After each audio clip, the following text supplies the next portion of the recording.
The overall design of a modern tank was complete a long time ago. Engineers of all nations arrived at the same concept: strong frontal armor over stronger sides and rear. But the end of the Cold War heralded a new era that shifted the paradigm. Instead of preparing for a new global war, the nations focused on low-intensity conflicts, mostly taking place in urban environments. The military had to adapt to new battlefields where any corner might hide a shoulder-launched ATGM or a Molotov cocktail, and having reliable frontal armor and a good cannon can't guarantee a victory. A modern tank had to return to full perimeter protection.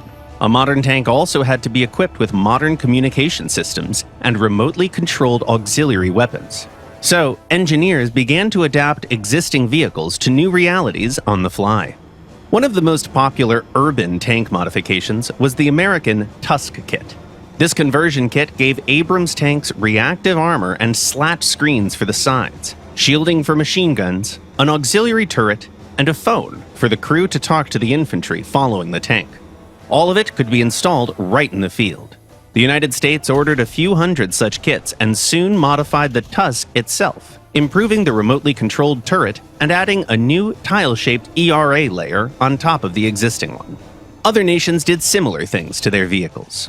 In 2006, the French introduced the Leclerc Azur, which gave the tank light ERA modules and a remotely controlled small-caliber machine gun. Total ammo count seemed preferable over firepower. The tank was never mass-produced, but the extra armor became part of the newest modification of the vehicle. The German Leopard 2 PSO includes extra composite armor modules for the front and sides, an improved machine gun, and mounts for auxiliary equipment, like a dozer blade. The additions made the tank heavier, so it also received a stronger engine.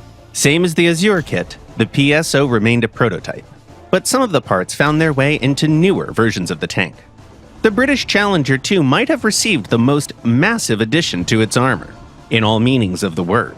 Extra armor modules were added to the lower front plate, the sides of the turret and hull, as well as the rear.